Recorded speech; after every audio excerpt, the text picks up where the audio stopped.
మోకాల నొప్పులకు ఎటువంటి సర్జరీ లేకుండా ఎపియాన్ పెయిన్ క్లినిక్ అందిస్తున్న అత్యాధునిక చికిత్స. నమస్కారం. మనతో పాటు బ్రహ్మశ్రీ చాగంటి కోటేశ్వరరావు గారు ఉన్నారు. తెలుగువారికి ప్రపంచంలో ఏ మూలన ఉన్నా కానీ ఏమాత్రం పరిచయం అవసరం లేని ప్రపంచ ప్రఖ్యాత ప్రవచనకర్త. అటువంటి చాగంటి కోటేశ్వరరావు గారికి ఆంధ్రప్రదేశ్ ప్రభుత్వం ప్రతిష్టాత్మకమైన సలహాదారు అనే ఒక పదవిని తెలుగు భాషకు ఒక అలంకారంగా అందజేశారు. కేవలం చాగంటి కోటేశ్వరరావు గారికి ఇచ్చినదని మనం భావించకూడదు. తెలుగు జాతికి సంస్కృతికి ప్రాతినిధ్యంగా వారి పేరును ఇచ్చినట్టుగా మనం భావిస్తూ వారితోటి ముచ్చటిద్దాము. అనేక విషయాలు తెలుసుకునే ప్రయత్నం చేద్దాం.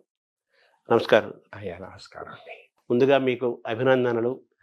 ఈ యొక్క క్యాబినెట్ హోదా స్థాయి, మంత్రి హోదా స్థాయి యొక్క ఈ పదవి మీకు రావటం, తద్వారా ముఖ్యంగా యువతకు ఈరోజు తరం, రేపటి తరం, భవిష్యత్ తరాల యువతకు మార్గదర్శనం చేసేటట్లుగా ఒక మంచి పదవి రావటం ఒక గొప్ప అవకాశంగా తెలుగు వారందరూ భావిస్తున్నారు.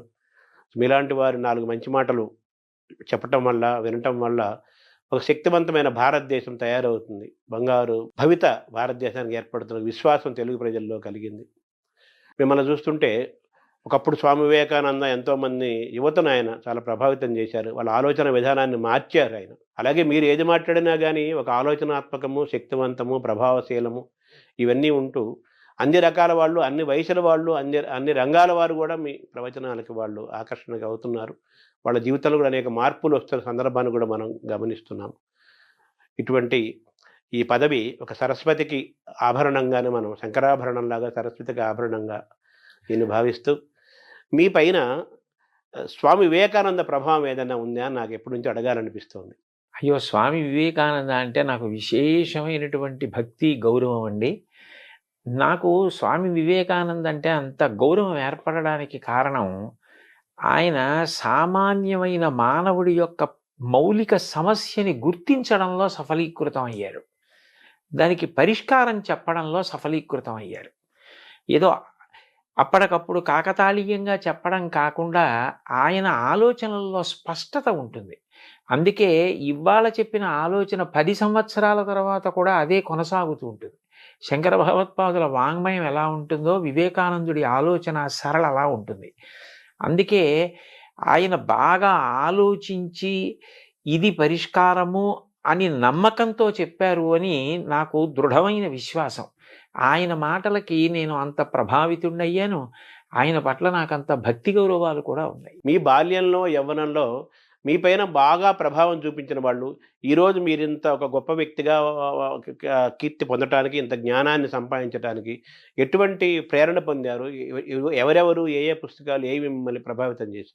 నన్ను ప్రభావితం చేసిన వ్యక్తులు అని చెప్పవలసి వస్తే, మొట్టమొదటి వ్యక్తి మహానుభావులు, ప్రాతస్మరణీయులు శ్రీ శ్రీ శ్రీ చంద్రశేఖరేంద్ర సరస్వతి మహాస్వామి గారు.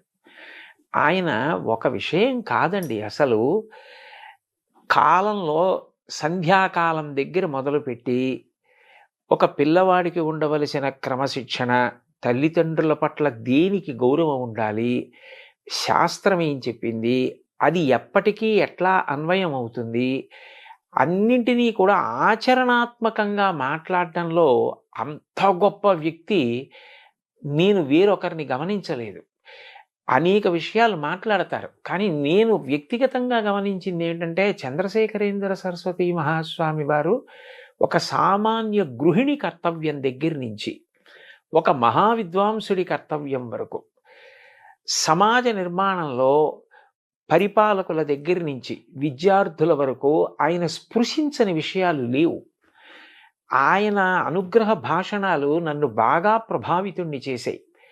ఆ పైన మా గురువుగారు రామాయణ, భారత, భాగవతాది గ్రంథాల గురించి మాట్లాడేటప్పుడు వారు పరవశంతో చెప్పినటువంటి కొన్ని మాటలు నన్ను ఆ ఇతిహాసాలు, కావ్యాలు, పురాణాల వైపుకి బాగా ఆకర్షితుణ్ణి అయ్యేటట్లుగా చేశాయి.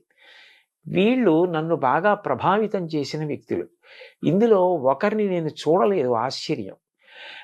నాకే ఎంత విచిత్రంగా ఉంటుందంటే, నేను ఎప్పుడూ మహాస్వామి వారిని చూడలేదు భౌతికంగా. అంటే పచ్చి అబద్ధం, నువ్వు అబద్ధం ఆడుతున్నావని నాకు అనిపిస్తుంది, కానీ సత్యం నేను దర్శనం చేయలేదండి అసలు.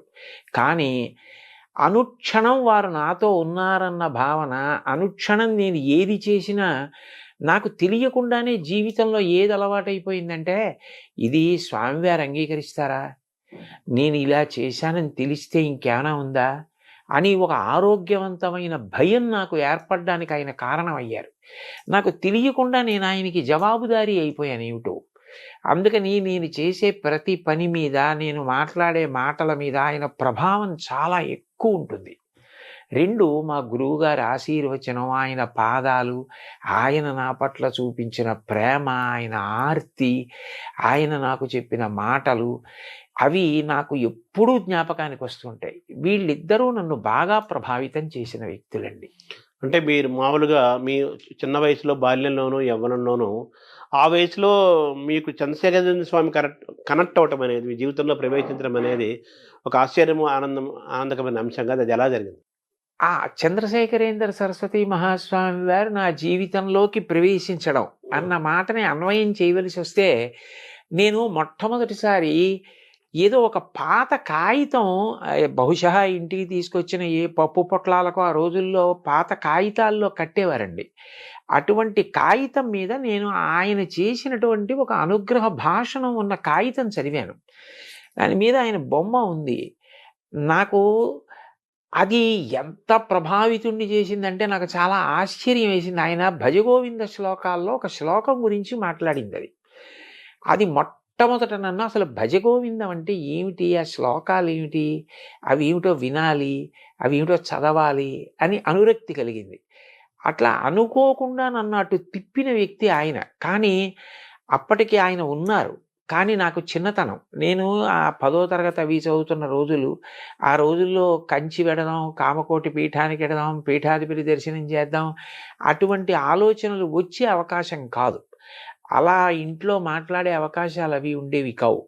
అందుకని నేను దర్శనం చేయడానికి అవకాశం లేదు. కానీ చాలా ఆశ్చర్యకరంగా నేను అట్లా ప్రభావితుడై క్రమక్రమంగా ఆయన పట్ల ఆకర్షితుడయ్యానండి.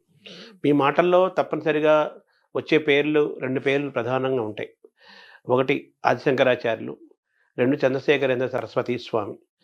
వారు ఆధ్యాత్మిక మార్గంలో ప్రయాణం చేశారు. వాళ్ళు బ్రహ్మచారులుగా చేశారు. సాక్షాత్ పీఠాధిపతి అయ్యారు. స్వామి వివేకానంద పీఠాధిపతి కాకపోయినా అటువంటి జ్ఞాన పీఠాధిపతి అవును. స్వామి వివేకానంద. అటువంటి ప్రయాణం వారిది. మరి మీరు మామూలుగా గృహస్థాశ్రమంకి వచ్చారు, చదువుకున్నారు, ఉద్యోగం చేశారు. మీకు ఎప్పుడు అటువంటి వైరాగ్య భావన కలగలేదా? కలగకపోవడానికి కారణం ఏమిటంటే, స్వామివారు అనేక అనుగ్రహ భాషణాల్లో కర్తవ్యం గురించి మాట్లాడేవారు. ధర్మము, కర్తవ్యము ఈ 2 కూడా అభేదం. నువ్వు ఏది చెయ్యాలో అది చెయ్యడమే ధర్మం, అదే కర్తవ్యం. అది ఆశ్రమం మీద ఆధారపడుతుంది. బ్రహ్మచారి తన ఆశ్రమాన్ని బట్టి కర్తవ్యం చేయాలి. గృహస్థాశ్రమ కర్తవ్యం చేయాలి. వానప్రస్థు ఆశ్రమ కర్తవ్యం చేయాలి. ఎవరి కర్తవ్యాన్ని వారు నిర్వర్తిస్తే ఆ ఆశ్రమం వారి ఉద్ధరణకి హేతు అవుతుంది తప్ప, ఖచ్చితంగా ఈ ఆశ్రమం కన్నా ఈ ఆశ్రమంలో ఉంటేనే తరిస్తారని భావించనవసరం లేదు. గృహస్థుగా ఉండి నీ కర్తవ్యాన్ని నువ్వు నిర్వహించడం అన్నది నీకు శ్రేయోదాయకం అని వారు చెప్పిన మాటలు నన్ను బాగా ప్రభావితం చేసిన కారణం చేత ఒక గృహస్థుగా జీవితం గడపడం నాకేమి బాధ కలగడం కానీ, ఇది నాకు బరువైపోయింది, ఇది లేకపోతే బాగుండేది అన్న విపరీత వైరాగ్యం కానీ నాకు ఎప్పుడూ కల్పించలేదండి. నేను ఏది చెయ్యాలో అది చేస్తున్నానా. ఆయన తరచుగా ఒక మాట చెప్తుండేవారు, పూజ. వివేకానందుడు చెప్పింది కూడా అది. పూజ అన్నది కేవలం 4 గోడలకి ఒక కాలానికి పరిమితం కాకూడదు. పూజ అంటే ఈశ్వరుణ్ణి గౌరవించుట. ఈశ్వరుని గౌరవించుట అంటే ఆయన చెప్పినట్లు బ్రతుకుట. క్రమక్రమంగా పూజ ఉదయం మొదలైంది విస్తరిస్తే, నేను ఇవాళ ఎన్నిసార్లు ఆయన చెప్పినట్లు బ్రతికాను. ఆయన చెప్పినట్లు బ్రతకడానికి అవసరమైతే నాకు ప్రలోభ పెట్టగలిగిన విషయాల్ని కూడా నేను పరిత్యజించగలిగాను. ఆయన సంతోషించాలని వదిలిపెట్టేశా. అది ధర్మచట్రంలో ఇమడదంటే అనగలిగితే అది పెద్ద పూజ. అది అలా పూజ విస్తరించాలి. అప్పుడు విశ్వమునందే విశ్వనాథుణ్ణి చూడాలి, లోకమునందు లోకేశ్వరుణ్ణి చూడాలి. వదిలిపెట్టి పారిపోయి ఎక్కడ చూస్తాం? కాబట్టి గృహస్థాశ్రమంలో ఉండి కార్యం నిర్వహించడానికి నాకు ఏ విధమైన ఇబ్బంది కలగకపోవడానికి కారణం ఆయన ప్రబోధమే.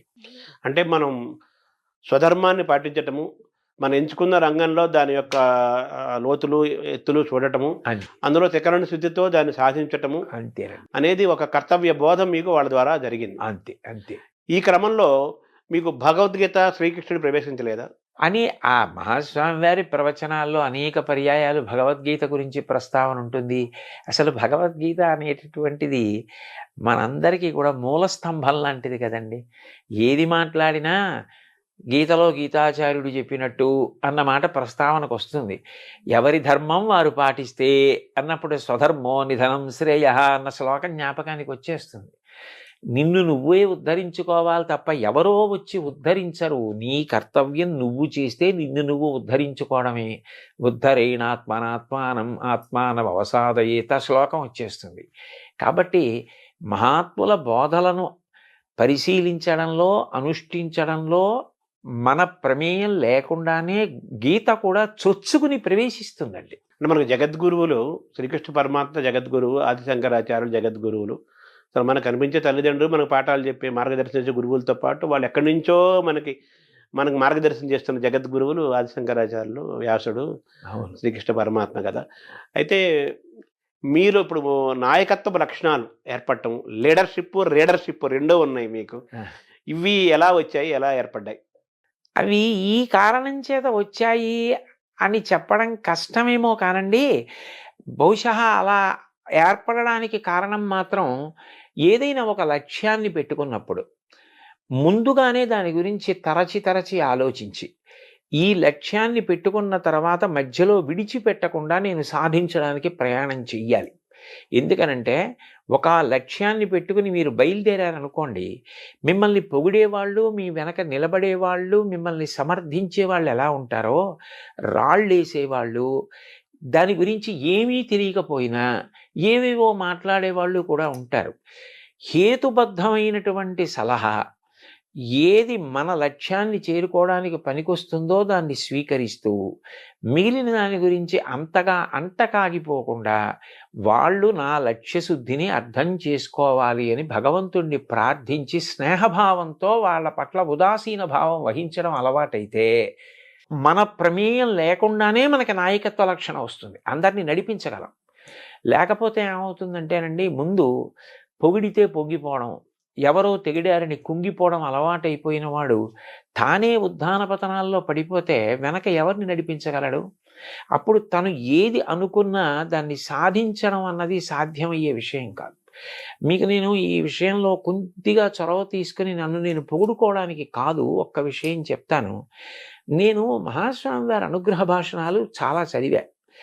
ఆయన ఏది చెప్పినా సాధికారికంగా సంతోషంగా చెప్తారు. ఒక్కసారి ఆయన గోమాత గురించి చేసిన అనుగ్రహ భాషణంలో, ఒక పీఠాధిపతిగా గో సంరక్షణ కొరకు నేను చెయ్యవలసినంత చేయలేకపోయానేమో అని నాకు బాధ కలుగుతూ ఉంటుంది అన్న మాట నేను చదివాను. నాకు చాలా బాధ కలిగింది. అంటే ఆయనకి ఇంకా గో సంరక్షణ విషయంలో తగినంత చేయలేకపోయానన్న బాధ ఉంది. అప్పుడు నా కర్తవ్యం అంటూ ఏమైనా ఉంటే ఆయన నమ్మిన వాడిగా నేను కొన్ని గోవుల్ని కాపాడడానికి ముందుకు వెళ్ళి, ఏదో నేనొక్కడిని గోవుల్ని రక్షించడం కాదు, గో సంరక్షణ అన్నదాన్ని ఎందుకు చెయ్యాలి అన్నది వ్యాప్తి చెందేటట్టుగా చెయ్యడానికి ప్రయత్నం చెయ్యాలి.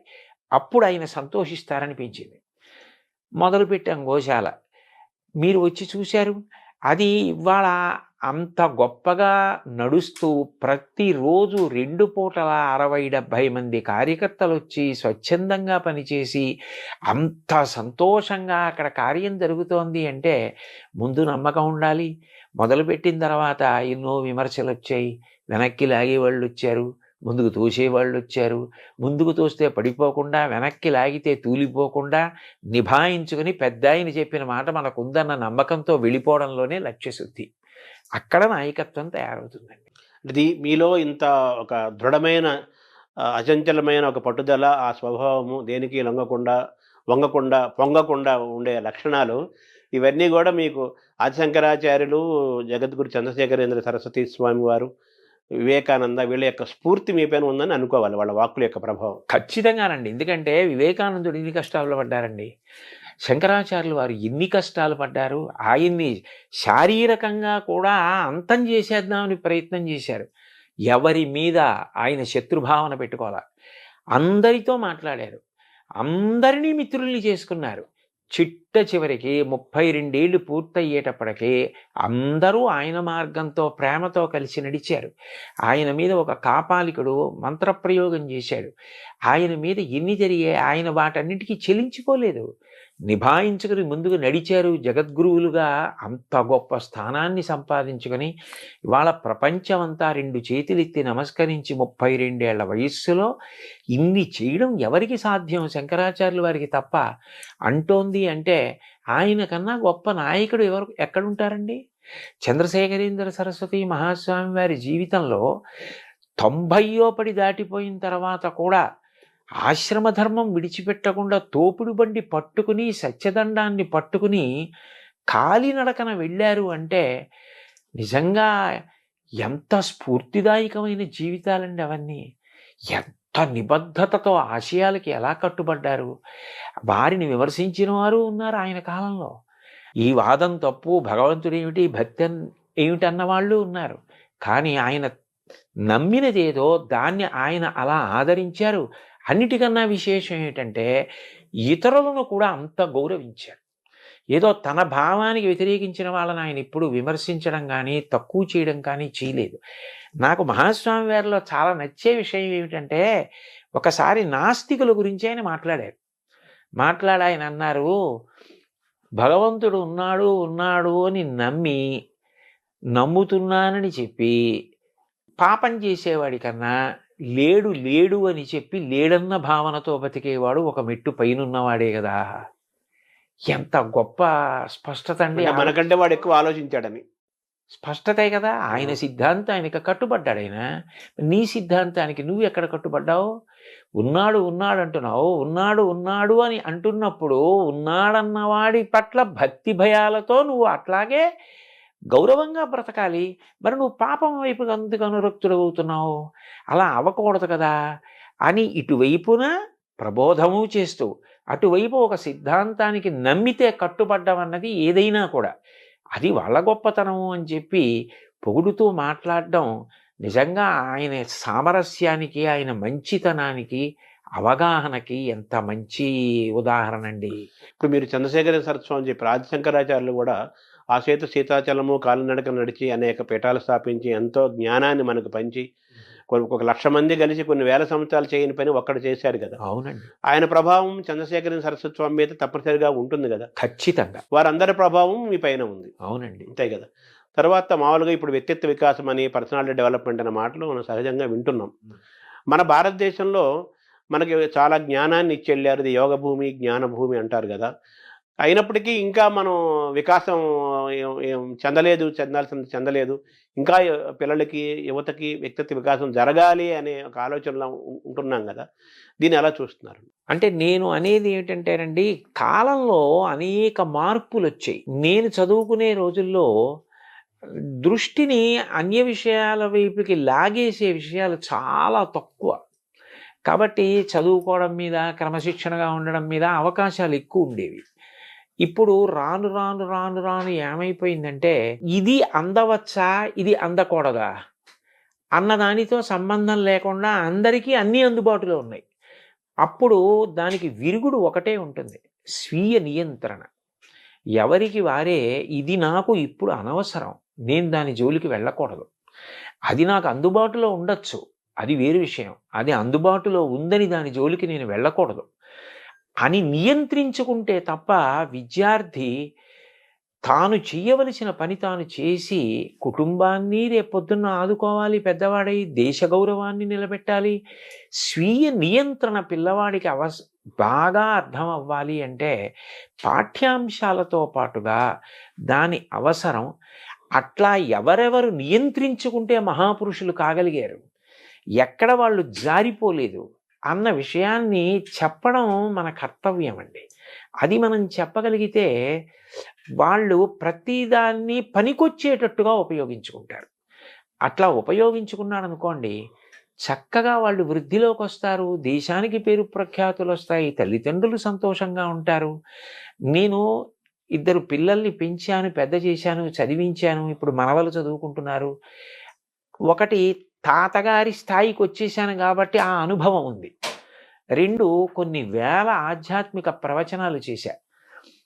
పిల్లలకి చెప్పడం అన్నది నాకు ఎందుకు ఇష్టం అంటే, పిల్లలలో తప్పు ఒప్పుకునే లక్షణం ఉంటుందండి. ఎందరో పిల్లలు ఒక విషయాన్ని గురించి మాట్లాడిన తర్వాత వచ్చి, మేము ఈ తప్పు చేశామండి, ఇప్పుడు మీరు చెప్పిన తర్వాత మాకు అర్థమైంది, ఇంకా మేము ఈ తప్పు చేయదలుచుకోవట్లేదు, మేము మారాలనుకుంటున్నాం, మేము నిబద్ధతతో నిలబడాలనుకుంటున్నాం అని మారిన వాళ్ళు, మారి వాళ్ళ లక్ష్యాలు సాధించిన వాళ్ళు అనేక మంది నా దగ్గరికి వచ్చి నేను అడగకపోయినా చెప్పిన వాళ్ళు ఉన్నారు.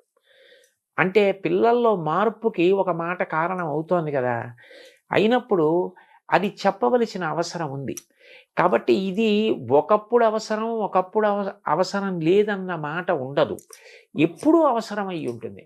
అందున స్వీయ నియంత్రణ యొక్క అవసరం పెరిగే కొద్దీ ఇటువంటివి చెప్పవలసిన అవసరం కూడా అంత అవసరం పెరుగుతూ ఉంటుందండి. అంటే కాలమాన పరిస్థితుల్లో అన్ని మార్పులు వస్తుంటే కొన్ని దూరం అవుతాయి, కొన్ని దగ్గర అవుతుంటాయి.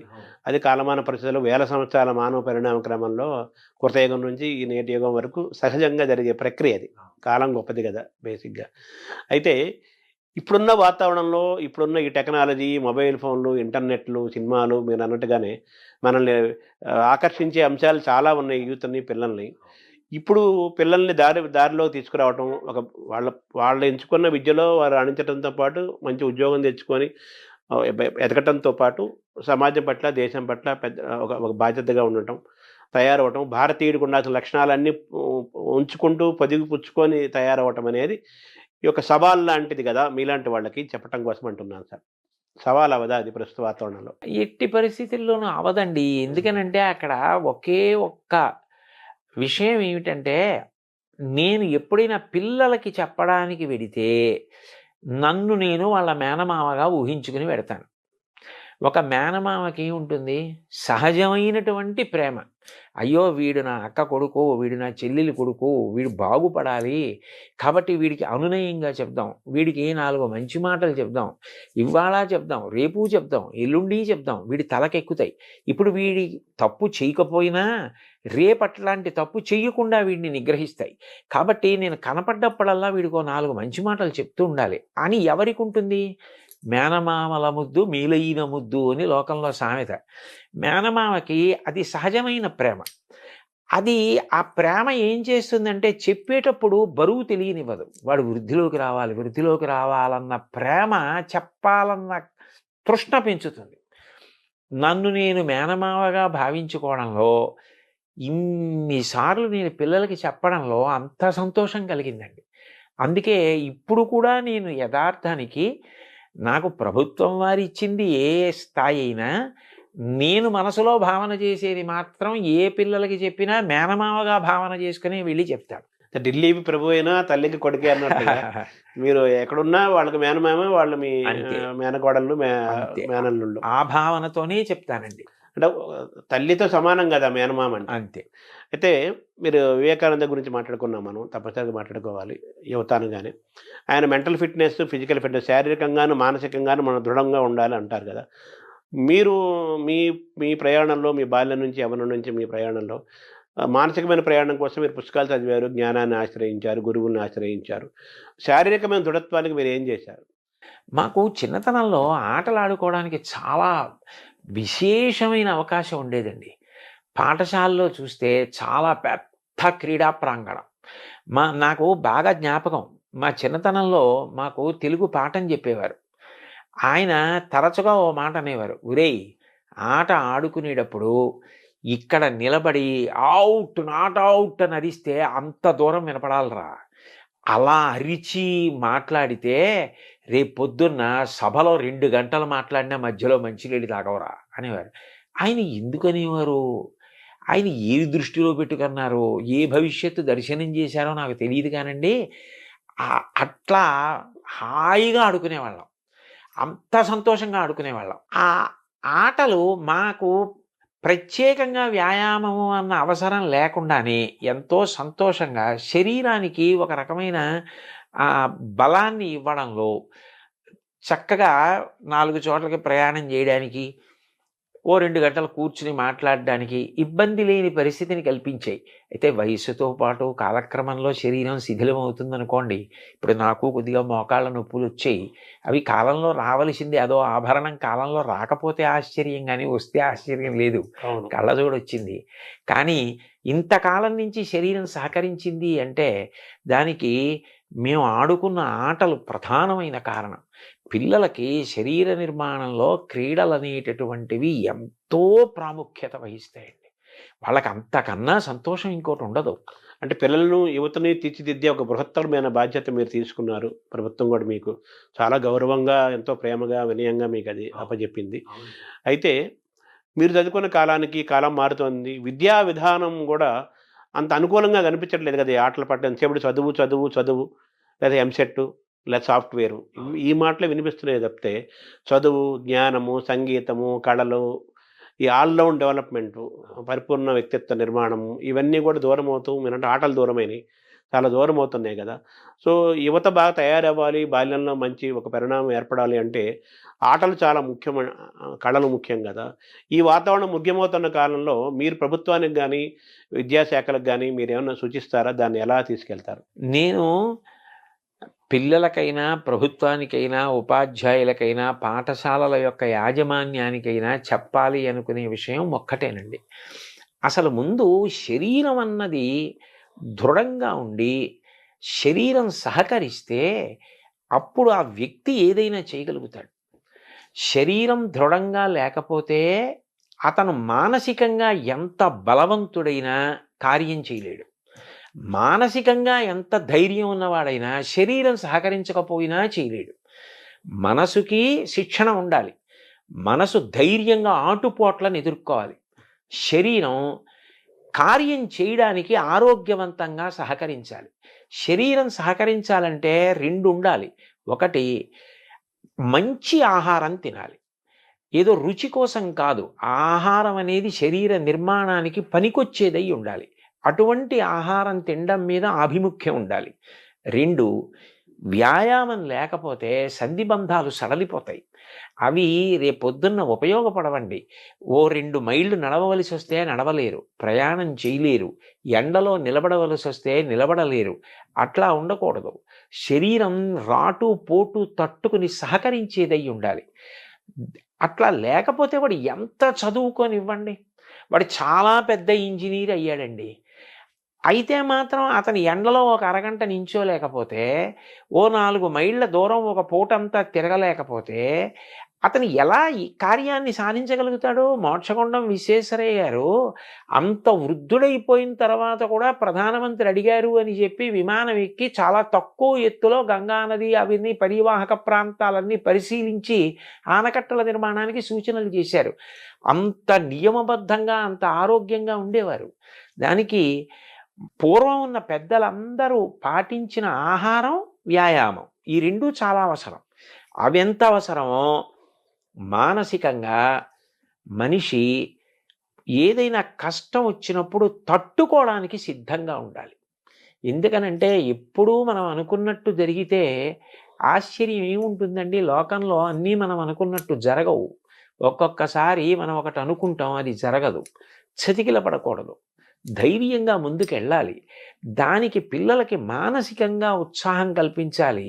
శారీరకంగా దృఢత్వం పొందడానికి ఆ అవకాశం కూడా కల్పించాలి. అంటే ప్రస్తుత విద్యా విధానంలో ఇంకొన్ని కాలేజీలు, కొన్ని స్కూల్స్లో ఏసీ బస్సులు, ఏసీ రూములు, అంతా ఏసీమైపోయి సుఖమయమైపోయిన ఏదో స్టార్ హోటల్స్ లాగా ఉన్న వాతావరణంలో ఏదన్నట్టుగా ఎండకు ఎండి, వానకు తడిసి, గాలికి తిరిగి, ఆ ప్రకృతికి ఫేస్ చేసి అన్నింటినీ తట్టుకోగలిగే మానసికంగా, శారీరకంగా తట్టుకునే శక్తి ఒకప్పుడు ఉండేది.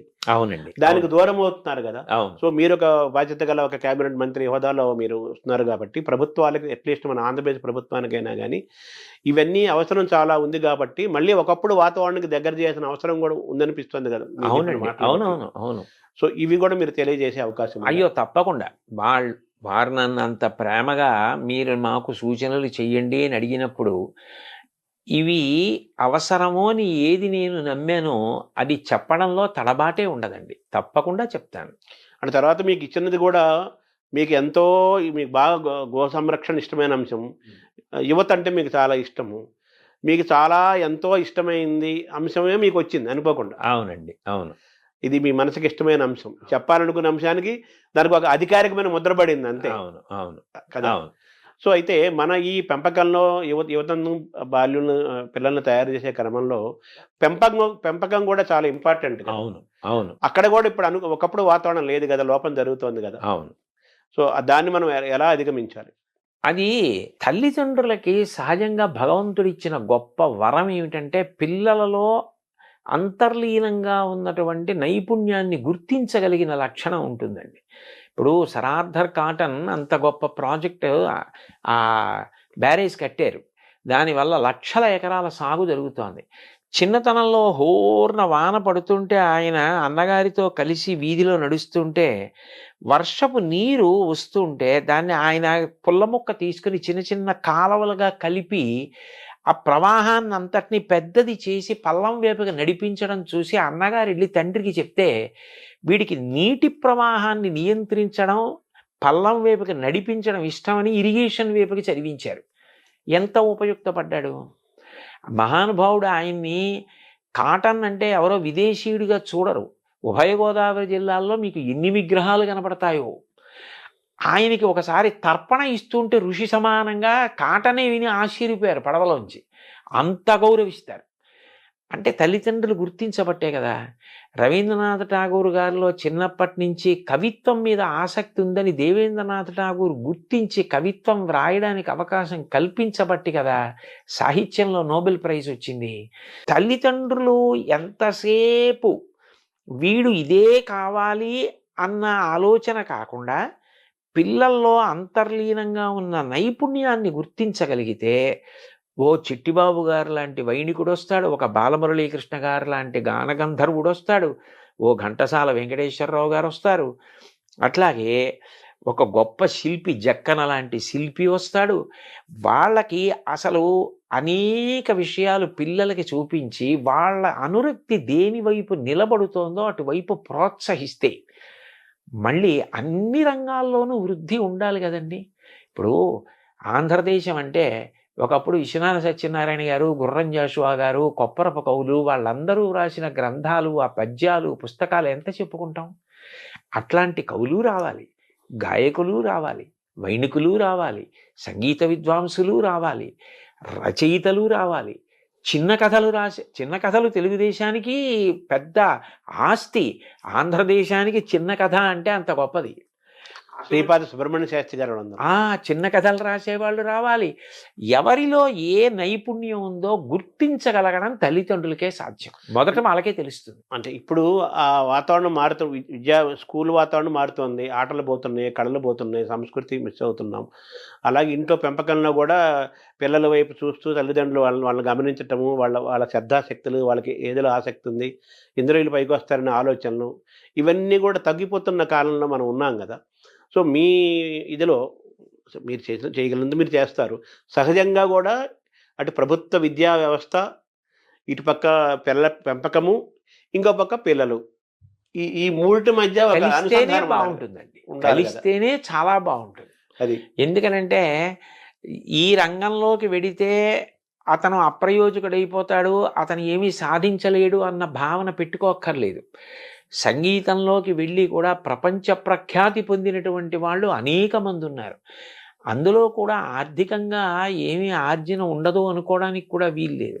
అందులోకి వెళ్ళి ఆర్థికంగా నిలదొక్కుని చక్కగా సంతోషంగా హాయిగా జీవనం గడిపిన వాళ్ళు ఉన్నారు. కాబట్టి ఇవాళ ఏ రంగానికి కూడా నిజంగా చెప్పాలంటేనండి, ఇందులోకి వెడితే ఆర్జన ఉండదన్న రంగం నాకు తెలిసి ఏవీ లేవు.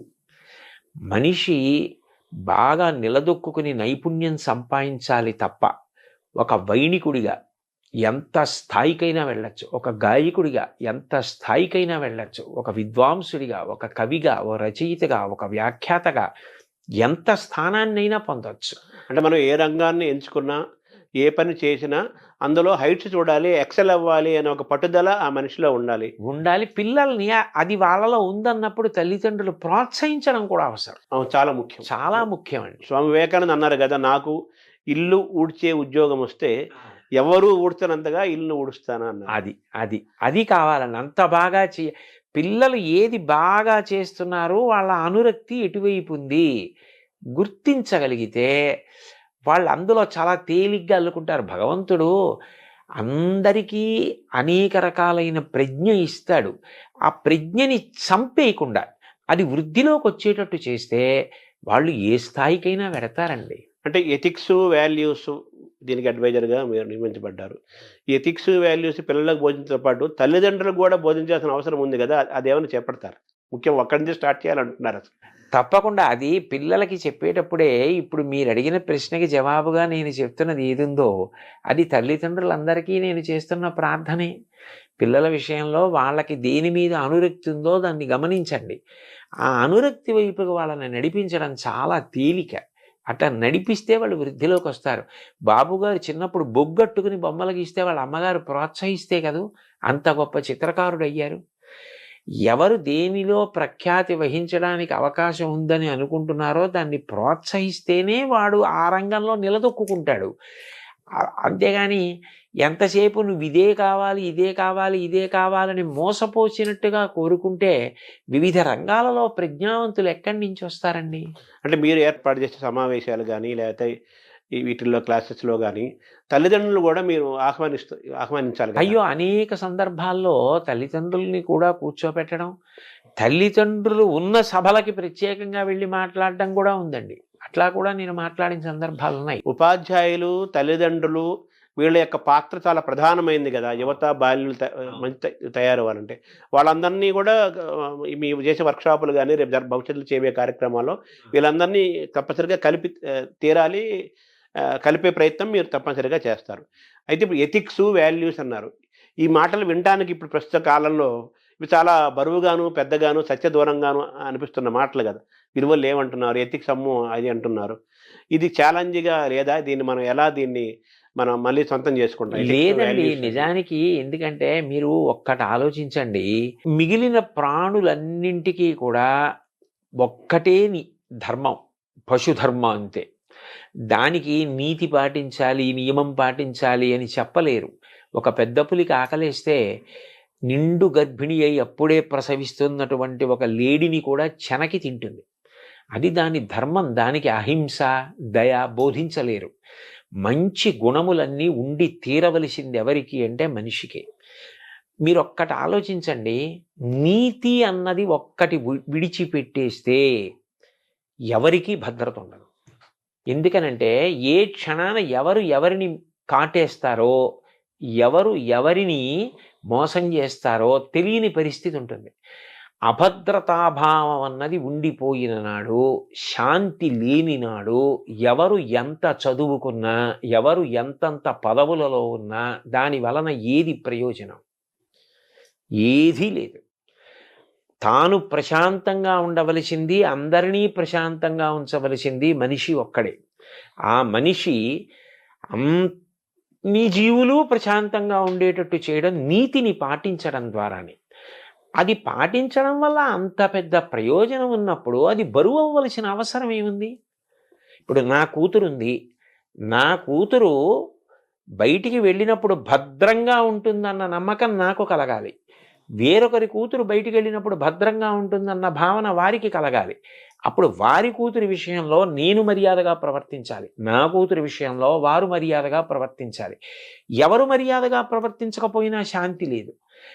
ఆ నియమపాలనం చేసి నీతిని పాటించవలసిన వాడు మనిషి ఒక్కడే.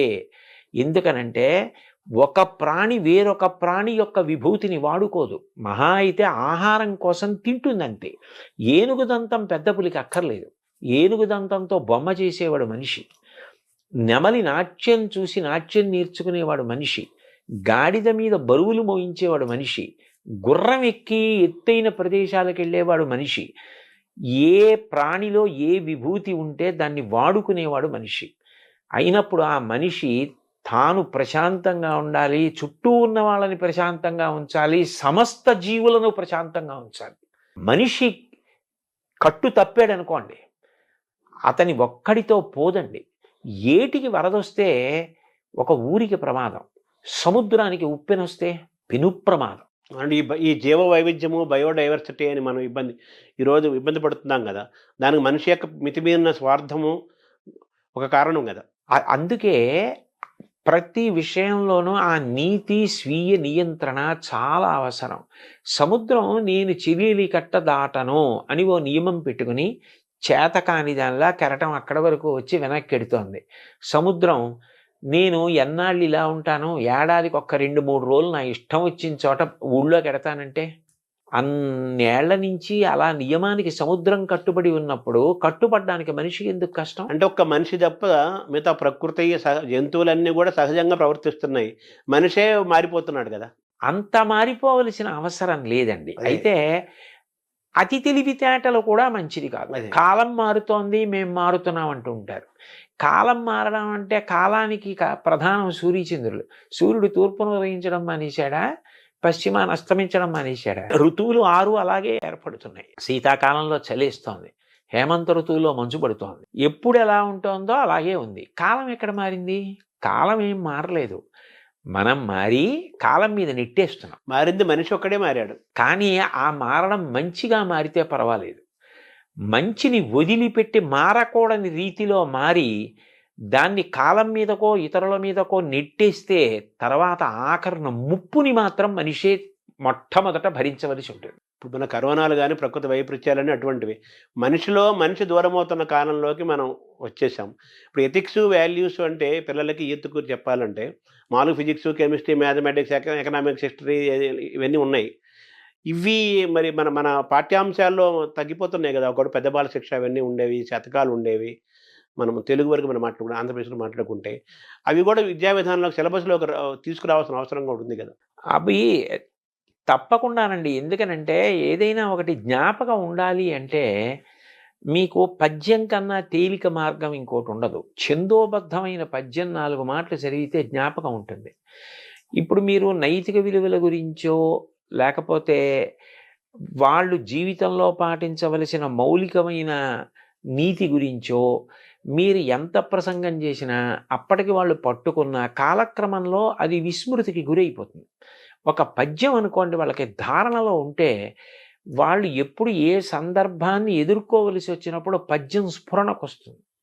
పద్యం స్ఫురణకు వస్తే అందులో ప్రతిపాదింపబడిన విషయం గుర్తొచ్చి వాడు ఏది చెయ్యాలో ఏది చేయకూడదో నిర్ణయించుకుంటాడు. అందుకని అటువంటి పద్యాల సమాహారంగా కొంత పాఠ్యాంశంగా ఒక పాఠ్య ప్రణాళిక ఉండి తద్వారా ఈ నైతిక విలువలు పిల్లలు నేర్చుకోవడం అన్నదానికి అవకాశం కలిగితే బాగా స్పష్టత ఉంటుంది. పిల్లలు కూడా బాగా పట్టుకోగలుగుతారండి, వాళ్ళు ఊంచుకోగలుగుతారు, తెలుసుకోగలుగుతారు. అంటే ఇటువంటి విద్యా విధానం రావాల్సిన అవసరం ఉంది కదా, దాన్ని దూరం అవుతున్నాం కదా ప్రస్తుతం ఉన్న వాతావరణం. అది దిద్దుకోవడమేనండి. అదే దాన్ని దిద్దుకుని ఏది చేస్తే పిల్లలకి మంచి జరుగుతుందో అది చేస్తే సరిపోతుంది. తర్వాత గురు శిష్య పరంపర కూడా, గురు శిష్య సంబంధాలు అనేవి చాలా ముఖ్యమైనవి. ముఖ్యంగా పిల్లలకి, యూత్కి, వాళ్ళకి ముఖ్యమైనవి కదా. ఇప్పుడు గురు శిష్య సంబంధాలు అంత ఆరోగ్యకరంగా లేవు. గురువు అనే మాట చాలా సుదూరంగా వినపడుతున్న మాట. మనకు పాఠాలు చెప్పే టీచర్లు కనిపిస్తున్నారు, లెక్చరర్స్ కనిపిస్తున్నారు, ప్రొఫెసర్స్ కనిపిస్తున్నారు, కానీ వాళ్ళని మార్గదర్శనం చేసే గురువు అనేవాడు, పాఠాలు చెప్పిన వాళ్ళందరూ గురువులు అవ్వరు కదా. అవును, ఎవరైతే మార్గదర్శనం చేశాడో వాడు గురువు అవుతారు, మిగతా అంతా ఒక టీచర్లు, లెక్చరర్లు, ప్రొఫెసర్లు. గురువుల అవసరం ఈ జాతికి అవసరం ఉంది. నెక్స్ట్ ఉపాధ్యాయుడు, శిష్యుడు, విద్యార్థి, ఒక గురువు, ఒక విద్యార్థి మధ్య గురు శిష్య పరంపర సంబంధం చాలా గొప్పగా ఉండే కాలం నుంచి మనం వచ్చాం, ప్రయాణం చేశాం. ఇప్పుడు తల్లిదండ్రులు పిల్లల మధ్య ఎలాగే సంబంధాలు కొంచెం తగ్గుతున్నాయో, గురు శిష్య సంబంధాలు కూడా మారుతున్న క్రమంలో ఉన్నాం కదా. మీ బాధ్యతలో గురు శిష్య సంబంధాలు పెంచాల్సిన అవసరం కూడా ఉంది. ఆ పట్ల కూడా కృషి జరగాలి కదా. జరగాలి. ఎందుకనంటే పాఠం చెప్పడం వరకే నా కర్తవ్యం తప్ప నా వ్యక్తిగత జీవితం పిల్లల్ని ప్రభావితం చేయడానికి వీల్లేదని చెప్పడం సాధ్యం కాదు. ఎందుకనంటే మీరు చూడండి, ఇది నేను కొత్తగా ఏదో చెప్తున్నది కాదు. చిన్న పిల్లల్ని పాఠశాలకు పంపిస్తారు. వాళ్ళు పాఠశాల నుంచి వచ్చేసి ఓ తువ్వాలో, ఓ పొడుగైన బట్టో, ఓ చీరలా చుట్టుకుని, ఓ శుద్ధమ్మకు కట్టుకుని పాఠశాలలో టీచర్ గారు పిల్లల్ని ఎలా పిలుస్తారో అలా వాళ్ళు రకరకాల పేర్లతో పిలుస్తూ ఆ టీచర్ని అనుకరిస్తారు. బోర్డు మీద రాస్తున్నట్టు, ఏయ్ SIT down, don't make noise అని ఆ పిల్లలు ఎవరో ఉంటారు స్కూల్లో, ఏ హంసిని డోంట్ టాక్, అలా ఆ టీచర్లో పరకాయ ప్రవేశం చేసి వీళ్ళు టీచర్ని అనుకరిస్తూ ఇంట్లో టీచర్ ఆటను ఆడుకుంటారు. ఇంట్లో టీచర్ ఆట ఆడుకోని పిల్లలు నేను చూడలే. ప్రతి పిల్ల ఆడుతుంది. అంటే అంత తొందరగా చిన్నప్పటి నుంచి ప్రభావితం చేసేది ఎవరు అంటే పాఠం చెప్పేటటువంటి గురువు. గురువు వ్యక్తిగత జీవితం కూడా శిష్యుడి మీద అంత ప్రభావం చూపిస్తుంది. ఆయన నైతిక విలువలు, ఆయన మార్గదర్శనం చేసే విధానం, ఆయన ఉద్దాన పతలాలు ఎదుర్కొన్న తీరు, ఆయన ఎలా విలువలకు కట్టుబడతాడు అన్నది పిల్లల్ని చాలా ప్రభావితం చేస్తుంది. అందుకని మనం ఏ వస్తువుని ముట్టుకుంటున్నాము అన్నదాన్ని బట్టి ముట్టుకుంటున్న వాడికి కూడా దానికి తగినటువంటి రీతిలో ఉండవలసిన అవసరం ఉంటుంది. అందుకని గురువులు కూడా పిల్లలు సక్రమంగా ప్రభావితులయ్యేటట్టుగా వ్యక్తిగత జీవితంలో క్రమశిక్షణ పాటించడం అవసరమై ఉంటుందండి. అంటే మీరు ఇందాక అన్నారు, పిల్లల్లోని ప్రతిభని, పిల్లల్లోని ఆసక్తిని గమనించే వాళ్ళ తల్లిదండ్రులు పిల్లల్ని వాచ్ చేస్తూ వాళ్ళలో ఉన్న ప్రతిభని గమనించి వాళ్ళు ఆ విధంగా అటువైపు తీసుకెళ్తే వాళ్ళు గొప్పవాళ్ళు అవుతారు. ఎంచుకుని ఏ రంగమైనా కావచ్చు, సంగీతం కావచ్చు, సాహిత్యం కావచ్చు, మ్యాథమెటిక్స్ కావచ్చు.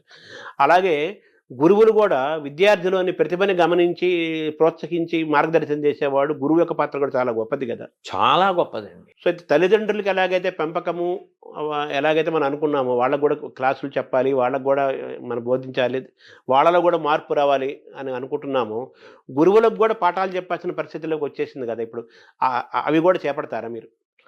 అది కూడా అంటే నాకు తెలిసినంత వరకు గురువులు క్రమశిక్షణాయుతంగానే ఉంటారు. కాకపోతే వాళ్ళ యొక్క గొప్పతనాన్ని, వాళ్ళ యొక్క కర్తవ్యత నిష్టని వాళ్ళు సమాజ నిర్మాణంలో ఎంత కీలకమైన పాత్ర పోషిస్తున్నారు అన్నది వాళ్ళు ఒక్కసారి జ్ఞాపకం తెచ్చుకొని మేము ఇంత గొప్ప స్థితిలో ఉన్నాం, ఇంత గొప్ప ప్రభావితం చేయగలిగిన స్థితిని పొంది ఉన్నామని సంతోషించి పునరంకితం కావడానికి వాళ్ళకి కూడా అవసరమే.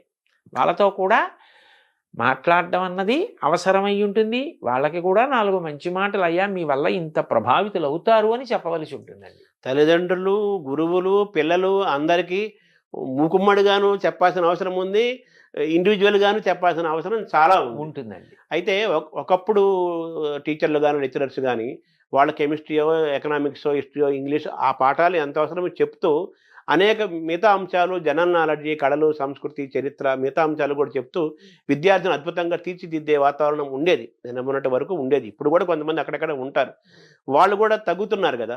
సో మళ్ళీ ఆ పూర్వ సంస్కృతి మళ్ళీ వస్తే అది చాలా గొప్పగా ఉంటుందండి. అదే ఆ బహుముఖ ప్రజ్ఞ.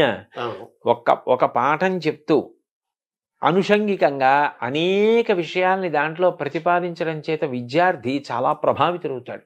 అయితే దానికి ఏమవుతుంది అంటే ఉపాధ్యాయుడు నిరంతరం చదవవలసి ఉంటుంది. అనేక విషయాలు తాను తెలుసుకొని నిన్న చెప్పిన పాఠాన్ని ఇవాళ చెప్పవలసి వస్తే నేను ఇంకా అంతకన్నా అందంగా చెప్పడానికి నేను సిద్ధపడాలన్న ఉత్సాహం ఉండాలి.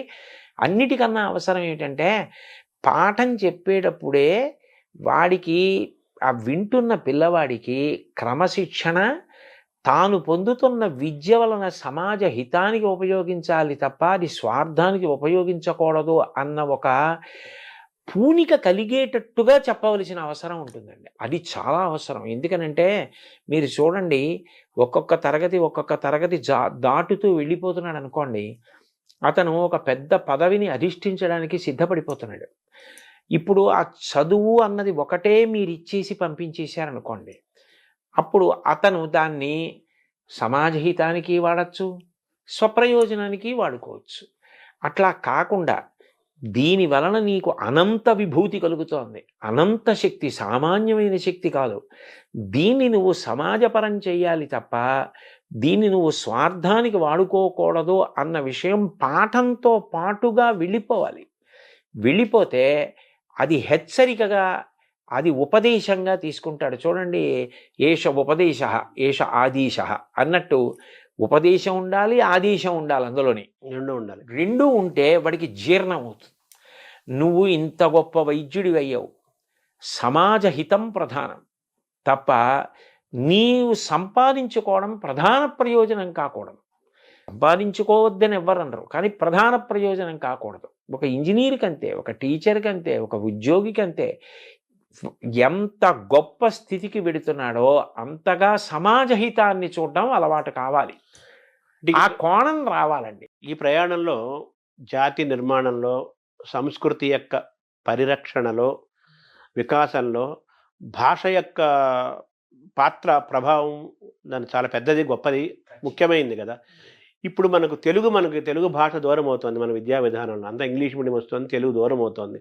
సో తెలుగు భాషని నిలబెట్టుకోవటం, కాపాడుకోవటం చాలా ముఖ్యం కదా. అది కూడా చాలా బాధ్యతాయుతమైన అంశం కదా. దాన్ని ఎలా చూడాలి?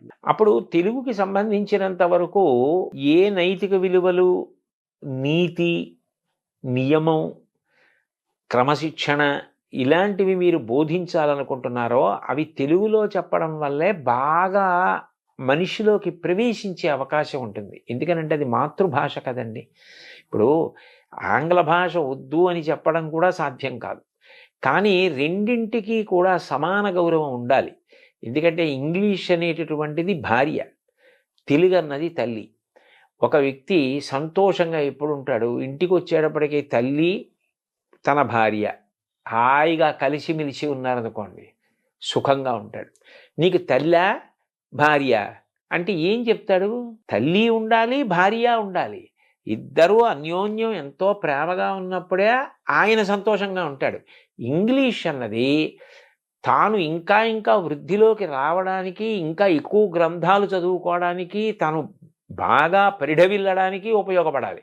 తెలుగు అన్నది మౌలికంగా తను ఎక్కడ పుట్టాడు, ఆ సంస్కృతి ఏమిటి, ఆ సంస్కృతిని నిలబెట్టుకోవడానికి, తను ధరించడానికి, అందులో ఉన్న వాంగ్మయం, దానికి ఉన్న కళలు, వాటిని పోషించుకోవడానికి అది అవసరం. ఒక తెలుగువాడిగా పుట్టినవాడు తెలుగు సంస్కృతిని పోషించుకోవాలి. సంస్కృతి పోయిందనుకోండి అర్థమే లేదు, మూలమైపోయినట్టు. ఆ సంస్కృతిలో భాష భాగం కాదు, ప్రధానమైన భాగం. కాబట్టి తెలుగు అనేటటువంటిది ఈ నైతిక విలువల బోధనకి తెలుగులో ఉంటే పిల్లలకి తేలికగా అర్థం అవుతుంది. ఇప్పుడు మీరు ఆంగ్ల భాషలో ఏదో వేమన శతకం చెప్పడం కన్నా, ఆంగ్ల భాషలో సుమతీ శతకం చెప్పడం కన్నా, సుమతీ శతకాన్ని తెలుగులో చెప్పడం ఎంత తేలిగ్గా ఉంటుంది. సుమతీ శతకం తెలుగులో చెప్పు, షేక్స్పియర్ గురించి ఇంగ్లీష్లో చెప్పు, ఎవరు కాదంటే కబీర్ గురించి హిందీలో చెప్పు. అందుకని నీతి, నియమం ఇలాంటివి చెప్పవలసి వచ్చినప్పుడు తెలుగులో చెప్పడమే అందం. అంటే 1వ తరగతి నుంచి ఇంటర్మీడియట్ వరకు సరే ఇంగ్లీష్ అవసరము, సమాజం, ఉద్యోగము అవసరం, ఎవరు కాదంటం లేదు. అదేం కొత్త విషయం ఏం కాదు. ఇంగ్లీష్ అని తెలుగు వాళ్ళకి కొత్తదేం కాదు. సర్వేపల్లి రాధాకృష్ణ ఆయనకంటే ఎవరున్నారు గురువు? ఆయనకి అంత ఇంగ్లీష్ వచ్చు, తమిళ వచ్చు, చాలా భాషలు వచ్చు కదా. పివి నరసింహరావు ప్రధానమంత్రిగా చేశాడు, ఆయనకి ఎన్ని భాషలు వచ్చు. ఎన్ని భాషలే నేర్చుకోవాలి, కానీ మన తల్లి భాషను కాపాడుకోవాలి. మీరు ఎథిక్స్ అవన్నీ బాగా చేరాలంటే మాతృభాషలన్నీ బాగా చేరతాయి. కాబట్టి కనీసం 1వ తరగతి నుంచి ఇంటర్మీడియట్ వరకు తెలుగు కంపల్సరీగా ఒక సబ్జెక్టుగా ఉండాలి. మీరు అన్నట్టుగా ఎథిక్స్, వాల్యూస్ బాగా చేరాలి అంటే తెలుగు మాతృభాష, ఏ భాష అయితే ఆ భాష, మన తెలుగు కాబట్టి తెలుగు తప్పనిసరిగా ఉండాలి అనేది మీరు చెప్పే అంశం. సో ఆ విధంగా కూడా మీ కృషి చేస్తారు, ప్రభుత్వానికి ఈ విషయాలు కూడా తెలియజేసే ప్రయత్నం చేస్తారు. అయితే ఆరోగ్యం కూడా చాలా ఇంపార్టెంట్. మీరు ప్రారంభం అన్నారు ఫిట్నెస్ గురించి, దృఢత్వం. ఇప్పుడు మీరు అన్నారు నాకు ఒకప్పుడు బాగా ఉండేవాడిని, ఇప్పుడు కాస్త కళ్ళజోడు వచ్చింది, కొంచెం మోకాళ్ళ నొప్పులు వచ్చినాయి అంటే ఇప్పుడు 60 దాటిన తర్వాత, 50 దాటిన తర్వాత ఇప్పుడు చిన్నపిల్లలకే కళ్ళజోడులు వచ్చేస్తున్నాయి. సో కాబట్టి ఆరోగ్యం కూడా చాలా ఇంపార్టెంట్ కదా. సో ఆరోగ్యం పట్ల ఒక అవగాహన కలిగించటము, ఆహార నియమాలు, ఇవి కూడా యువతని, బాల్యాన్ని శక్తివంతంగా నిర్మాణం చేయడంలో ఆరోగ్యం యొక్క పాత్ర చాలా ముఖ్యం కదా. వాటిని కూడా మీరు టచ్ చేస్తారా? ఖచ్చితంగానండి, అనుమానం లేకుండా. నేను పిల్లల్ని ఉద్దేశించి చేసినటువంటి ప్రసంగాల్లో దీన్ని స్పృశించకుండా ఎప్పుడూ మాట్లాడను. ఎందుకనంటే అసలు మూలం శరీరమే కదండి. శరీరం అన్నది అత్యంత ప్రధానమైనటువంటి విషయం. అందులో ఏది పడితే అది పడేస్తే అది ఆరోగ్యంగా ఉండమంటే ఎట్లా ఉంటుంది? దాంట్లో ఏది వెళ్ళాలో అది వెడితేనే అది మీరు చేయవలసిన పనికి అనుగుణంగా మీకు సహకారం చేస్తుంది. కాబట్టి దాని విషయంలో పరాకు పనికిరాదు. 2, మీరు ఒకటి గమనించండి, అనారోగ్యం తనంత తాను మీ ప్రమేయం లేకుండా అనుకోకుండా వచ్చిందనుకోండి, అది వేరు, దానికి ఎవరిది తప్పు కాదు. ఆరోగ్యం మీద ప్రభుత్వం కోటాను కోట్ల రూపాయలు ఖర్చు పెట్టవలసిన అవసరం లేకుండా పౌరులు ఎవరికి వారు ఆరోగ్యంగా ఉండడం పట్ల జాగ్రత్త వహించడం అలవాటై జాతి గౌరవంగా ఆరోగ్యంగా ఉండడం అలవాటు చేసుకుందనుకోండి, వైద్య ఆరోగ్య శాఖ మీద ఎంత ఖర్చు తగ్గుతుందంటారు?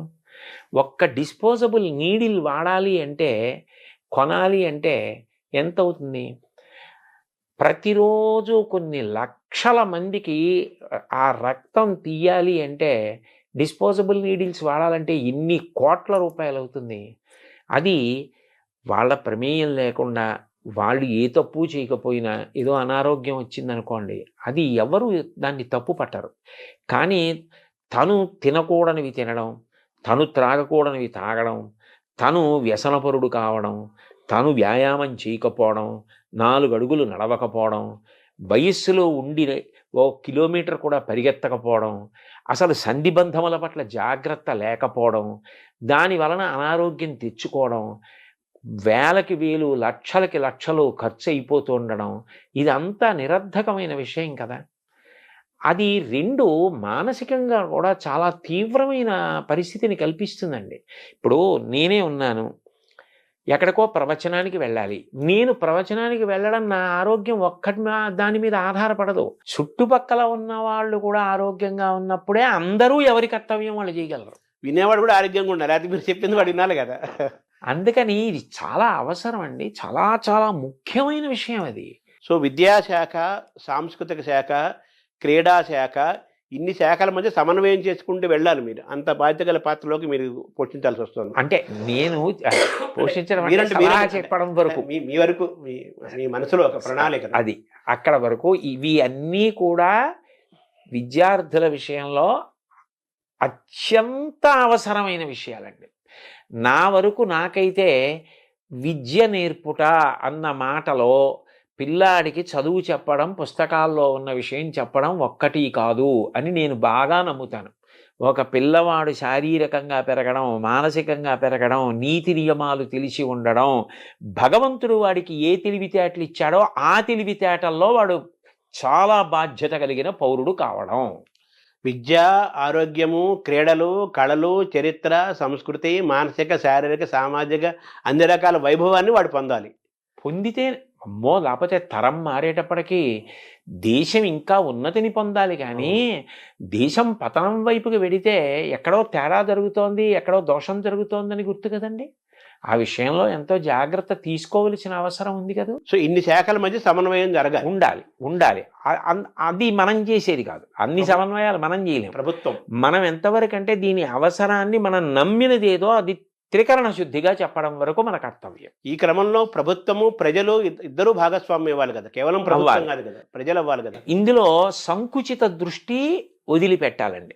ఎంత వదిలిపెట్టాలి అంటే, చాగంటి కోటేశ్వరరావు గారు ఇవాళ ఏదో పదవిని ఆశించి వెళ్ళిపోయాడు, ఇలాంటి అక్కర్లేని ఆలోచనల కన్నా ఆయన వయసుని ఆయన దృష్టిలో పెట్టుకుని పిల్లలకి 4 మంచి మాటలు చెప్పడం కన్నా, నలుగురు పిల్లలకి నా జీవితం పనికొస్తే, నా శ్వాస పనికొస్తే అంతకన్నా నాకు సంతోషం ఏమిటని వెళ్ళాడని అర్థం చేసుకోగలిగిన విషయంగా ఇతరులు కూడా జాగ్రత్త పడాలి.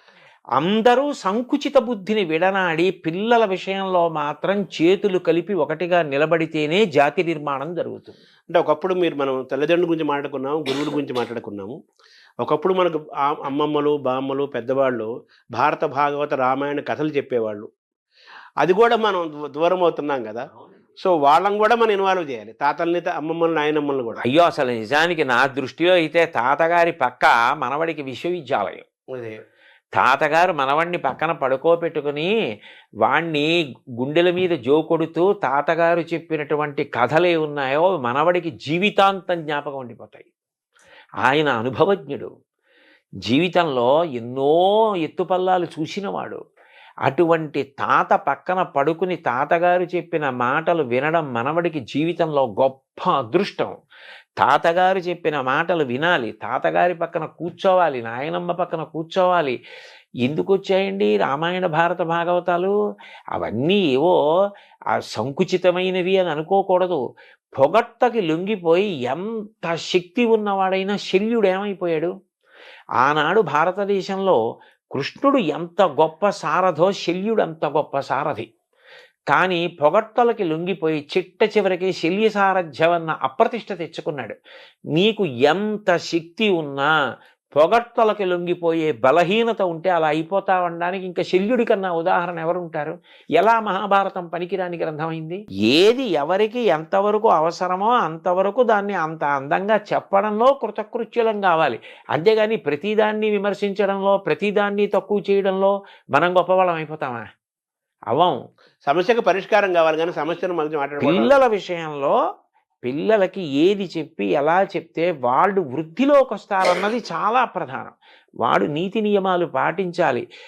వాడు మంచి విద్యార్థిగా తయారైతే తల్లిదండ్రులకి బాసట, అన్నదమ్ములు, అక్క చెల్లెళ్ళు, ఆ వీధిలో ఉన్నవాళ్ళు, ఆ ఊళ్ళో ఉన్నవాళ్ళు, ఆ దేశంలో ఉన్నవాళ్ళు, ప్రపంచం ఎంత సంతోషిస్తుందండి ఒక్క వ్యక్తి అలాంటి వాడు తయారైతే. ఇక అలా కానీ ఒక రాష్ట్రంలో విద్యార్థుల పట్ల కర్తవ్య దీక్షతో నడిపించగలిగితే, ప్రయత్నం చేస్తే నా నమ్మకం ఏంటంటే పిల్లలు వింటారు. అది నా నమ్మకం. సో మీ జీవితాన్ని తరచు చూసుకుంటే నేను ఒక మంచి బాలుడుగా, మంచి యువకుడుగా, మంచి విద్యార్థిగా, మంచి ఉద్యోగుడుగా, మంచి శ్రోతగా, మంచి పాఠకుడుగా, మంచి ఉపన్యాసకుడుగా ఉండటం వల్ల నాకు ఇంత గుర్తింపు వచ్చింది అనే ఒక భావన మీకు కలుగుతుంటుంది. అంటే గుర్తింపు వచ్చింది అన్న భావన కన్నా నేను అనుకునే విషయం ఏమిటంటే, ఋషిప్రోక్తమైన వాంగ్మయానికి కాలదోషం లేదన్నది నిరూపింపబడింది అనిపిస్తూ ఉంటుంది. ఎందుకనంటే నేను చాగంటి కోటేశ్వరరావు గారు అనేటప్పటికీ ఓ పంచి కట్టుకుని, ఓ ఉత్తరీయం వేసుకుని ఏదో రామాయణమో భారతమో భాగవతంలో చెప్తున్నటువంటి వ్యక్తి అని లోకంలో ఒక ముద్ర. నేను ఉద్యోగానికి వెళ్ళినప్పుడు ప్యాంటు షర్టు వేసుకునేవాడిని. నేను ప్యాంటు చొక్కాతో ఎప్పుడైనా ఎక్కడైనా కనపడ్డాను అనుకోండి, చాలామంది నన్ను చూసి మిమ్మల్ని గుర్తుపట్టలేకపోయామండి, మీరు ప్యాంటు చొక్కాతో ఉన్నారు ఇవాళ అంటారు. అంటే చాగంటి కోటేశ్వరరావు అంటే ఓ పంచె కట్టుకుంటాడు, రామాయణం చెప్తాడు. అంటే ఇవాళ రామాయణ భారత భాగవతాల ద్వారా వాళ్ళు ప్రయోజనం పొందిన కారణం చేతనే నాకు గుర్తింపు వచ్చింది. నేను రామాయణము మానవీయ సంబంధములు అని విశాఖపట్నంలో ప్రవచనం చేశానండి. భార్యాభర్తల యొక్క అనుబంధం గురించి నేను మాట్లాడాను. రామాయణంలో ఎలా ప్రతిపాదించారన్నది చెప్పా. దాన్ని శ్రీ వెంకటేశ్వర భక్తి ఛానల్ ప్రత్యక్ష ప్రసారం చేసింది. ఆ తర్వాత ఎంతమంది విడాకుల కోసమని చెప్పి న్యాయస్థానాల్లో దరఖాస్తులు చేసుకున్న దంపతులు కూడా తిరిగి కలుసుకున్నారు. విడాకులు తీసుకున్న వాళ్ళు కలుసుకున్నారు. ఇది గొప్ప ప్రభావం కదా. అంటే రామాయణానికి కాలదోషం లేదు కదా. అంటే ఆ మాటకి అంత గొప్ప కావ్యాన్ని నిర్మాణం చేశాడు. అది ప్రాతిపదిక ఉంటే కదా అసలు మనం మాట్లాడడం. అది ఎంత బాగా రాశారు, ఎంత గొప్ప విషయాలు అని నాకు ఆనందం కలుగుతుంది. అవి ఈ జన్మలో భగవంతుడు వాటిని ముట్టుకోవడానికి, వాటిని చదువుకోవడానికి, వాటి మీద అంత నమ్మకం కలగడానికి, అంత నమ్మకంతో చెప్పడానికి నాకు ఒక ధృతిని ఇచ్చాడని సంతోషిస్తూ ఉంటానండి. మీరు మీ జీవన విధానం అంతా మీకు తెలిసింది, మీ జీవితం మీకు తెలిసింది. అవును, మీకంటే ఎవరికి ఎక్కువ తెలియదు. అవును. కానీ నేను ఇటువంటి వాతావరణం నుంచి వచ్చిన వాడిని ఈరోజు మంత్రి హోదాతో ఒక పదవి నాకు ఇస్తున్న అనౌన్స్ చేశారు అనగానే రాష్ట్ర ప్రభుత్వం ఏమనిపించింది సార్ ఫస్ట్ వినగానే? అయితే మీరు వేసిన ప్రశ్న చాలా గంభీరమైన ప్రశ్న వేశారు నన్ను. ఇందులో నేను మీతో ఏ అరమరిక లేకుండా ఒక విషయం ప్రస్తావిస్తాను. నాకు ఈ పదవి ఇచ్చినప్పుడు నన్ను మొట్టమొదట అందరూ అడిగింది ఏమిటంటే, మీరు దీన్ని తీసుకుంటున్నారా అని అడిగారు. నేను తీసుకుంటున్నాను అని చెప్పాను. వెంటనే నన్ను అడిగిన ప్రశ్న ఏంటంటే, మరి మీకు గతంలో తిరుమల తిరుపతి దేవస్థానంలో ఇస్తే మీరు ఎందుకు తీసుకోలేదు అని అడిగారు. ఇప్పుడు ఒకటి తీసుకోవడం, ఒకటి తీసుకోకపోవడం అన్నది కేవలం మన వ్యక్తిగత అభిప్రాయం ఒకదాని మీదే ఉండదండి. నేను ఇదే ముఖ్యమంత్రి గారు చంద్రబాబు నాయుడు గారు నాకు ఒకప్పుడు ఇలాగే సలహాదారు పదవి ఇచ్చారు, ఎంతో గౌరవంగా ఇచ్చారు. కానీ నేను అప్పుడు తీసుకోలేదు. కారణం ఏమిటంటే, నేను భారత ఆహార సంస్థలో ఇంకా పదవీ విరమణకి దగ్గరికి వెళ్ళిపోయాను. ఆ సందర్భంలో ఇంకా నాకు ఇప్పుడు మారి ఇంకొక చోటుకి వెళ్ళి మళ్ళీ ఇక్కడ పదవీ విరమణ చేయడానికి కాగితాలు పెట్టుకోవడం ఇవి ఇబ్బంది వచ్చేస్తుందని నేను ఆ సమయంలో వెళ్ళలేదు. వెళ్లకుండా నేను ఉండిపోయాను. ఆ పదవి నాకు వద్దండి అని చెప్పేశాను. రెండవసారి నాకు జగన్మోహన్ రెడ్డి గారు ముఖ్యమంత్రిగా ఉన్న కాలంలో తిరుమల తిరుపతి దేవస్థానం ధర్మ ప్రచార పరిషత్తుకి సలహాదారుగా ప్రకటించారు. ప్రకటిస్తే నేను అప్పుడు వద్దని చెప్పాను. ఎందుకు చెప్పానంటే అప్పటికి నాకు 7-8 నెలల వరకు కూడా ఈ ఉపన్యాసాలకి నేను తేదీలు ఇచ్చేసి ఉన్నాను. అది ఒక్కొక్క సబ్జెక్ట్ ఏమవుతుందంటేనండి 30 రోజులు అలా చెప్పే ఉంటాయి. అవి చాలా పెద్ద పెద్ద సబ్జెక్ట్స్ చెప్పవలసినవి ఉన్నప్పుడు ఇంకా ఖాళీ ఉండదు. అప్పుడు నేను ఒక సమావేశం పెడితే వెళ్ళలేను. నాకే తెలుసు ఆ విషయం. నేను అది కూడా ఎక్కడో ఉంటాను. అనంతపూర్లో 4 రోజులు ఉండి సమావేశాలు చెప్పి అక్కడి నుంచి బళ్ళారి వెళ్ళొచ్చు, లేకపోతే శ్రీకాకుళం వెళ్ళొచ్చు. ఈ పక్కనే వెళ్ళాలని నియమం ఏమి ఉండదు. అప్పుడు అకస్మాత్తుగా ఓ సమావేశం పెట్టి మీరు రండి అంటే నేను రాలేనండి అని చెప్పాలి. ఇప్పుడు దేనికి తీసుకున్నట్టు ఆ పదవి? నేను వెళ్ళలేనన్న విషయం నాకు తెలుసు. వాళ్ళు నన్ను అడిగింది ఏమిటి? సలహా చెప్పండి ఏదైనా అని అడిగారు. నేను ఏం చెప్పానంటే దానికి నాకు పదవి వద్దండి. కారణం ఏమంటే నేను ఇంత ఒత్తిడిలో ఉన్నాను, నేను రాలేను సమావేశాలకి. నా వలన నిజంగా మీకు ఏదైనా సలహా కావాలి అంటే పదవే అక్కర్లేదు, మీరు నాకు ఫోన్ చేసినా నేను చెప్పగలిగింది అయితే చెప్తానండి అని చెప్పా. అట్లాగే నేను చెప్పిన ప్రవచనాలు వెంకటేశ్వర భక్తి ఛానల్ వారు ఎన్నో సంవత్సరాలుగా వేస్తున్నారు. నేను ఎప్పుడు వాళ్ళు ఏది అడిగినా నేను చెప్పినవి వాళ్ళకి ఇచ్చా. నేను ఎవరి దగ్గర పైసా పుచ్చుకోను. అందుకని అప్పుడు ఆ పదవి తీసుకోలేదు. ఇప్పుడు పదవీ విరమణ చేసేసాను. ఇప్పుడు నాకు ఏదో కొన్ని ఉపన్యాసాలు నేను ఒప్పుకున్న ఉన్నాయి. కానీ నేను దీని గురించి ఒక స్పష్టత వచ్చి పిల్లలకి చెప్పడానికి నేను కాలాన్ని ప్రణాళిక చేసుకోవడానికి నాకు అవకాశం ఉన్నటువంటి సమయం. అందుకని ఇది అంగీకరించాను. కానీ యథార్థానికి నాకు ఈ స్థాయి కావాలి, ఆ స్థాయి కావాలని నేను అడగలేదు. బహుశా ఏ ప్రేమ చేతనో లేకపోతే ఈయనకి ఇచ్చిన కర్తవ్య నిర్వహణలో ఇది ఆయనకి సానుకూలం అవుతుంది అన్న ప్రేమ చేతనో వారు అట్లా ప్రకటించారు. దాన్ని నేను కూడా అంతే సహృదయంతో స్వీకరించా. కానీ నా ప్రధానమైన ఉద్దేశ్యం మాత్రం ఒక్కటే, నేను పిల్లలకి ఉపయోగపడగలిగిన 4 మంచి మాటలు పిల్లలకి చెప్పగలిగిన నా వల్ల ఒక్క పిల్లవాడు తన మార్గాన్ని మార్చుకుని చెడు వైపుకు వెడుతున్న పిల్లవాడు ఇది చెడు వద్దు అని మారగలిగిన నేను ఈ దేశానికి గొప్ప సేవ చేసినట్లు భావిస్తా. ఎందుకనంటే మీరు ఆలోచించండి, ఒక్క పిల్లవాడు గాడి తప్పి ఒక తప్పు వైపుకు వెళ్ళిపోతే వాడు రేపొద్దున్న ఎంత పెద్ద నేరస్తుడవుతాడో, ఎంత ప్రమాదకరమైన వ్యక్తి అవుతాడో, వాడి వల్ల దేశానికే ఎంత అప్రతిష్ట వస్తుందో. నేను చెప్పిన మాటలు ఒక్క పిల్లాడినటువంటి మార్గం నుంచి తప్పించగలిగాయి అనుకోండి. మా అమ్మ 9 నెలలు కష్టపడి కని ప్రసవ వేదన పొంది నన్ను ప్రసవించినందుకు నా జన్మకి సార్థక్యం. ఒకటి మాత్రం నేను మనసు విప్పి త్రికరణ శుద్ధిగా చెప్తున్నాను శర్మగారు మీకు, నేను బ్రతికినంత కాలం బ్రతకను. ఎందుకనంటే 65 ఏళ్ళు వచ్చాయి. ఇంకో 65 ఏళ్ళు మాత్రం ఒక్కనాటికి బ్రతకను. నాకు ఎంతో ఓపిక ఉండే కాలం మహా అయితే ఇంకొక 6 ఏళ్ళు 7 ఏళ్ళు. ఆ తర్వాత శరీరం శిథిలం అవడం అనేది సహజంగా ఉంటుంది. ఇంత ఓపిక కూడా ఉండదు. ఇంతకాలం నయా పైసా ఆశించకుండా ఆధ్యాత్మిక ప్రవచనాలు చేశా. నా కోరిక ఏమిటంటే ప్రవచనాలు మానేస్తానని కాదు, కానీ 10 మంది పిల్లలకి నేను ఉపయోగపడగలిగితే, తల్లిదండ్రులకి, కుటుంబాలకి, ప్రభుత్వాలకి, దేశానికి నేను ఇంతకన్నా ఏ సేవ చెయ్యాలి? నాకు భగవంతుడు వాక్కునిచ్చాడు.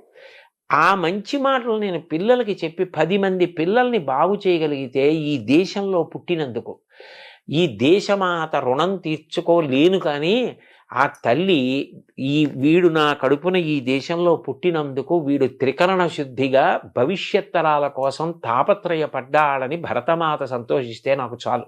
అదే 10,000 దాని కొరకు అంగీకరించాను. కానండి నిజానికి ఇతర విషయాలు వాళ్ళు ప్రేమతోటి గౌరవంతో ఇది బహుశా ఈయనకి ఉపయోగపడుతుందని కల్పించిన స్థానం అని నేను అనుకుంటున్నాను. దానివల్ల మీకు సహజంగా తీసుకున్నారు. నేను ఎవరిని ఇది ఇవ్వండి అని ఎప్పుడు అడగలేదండి.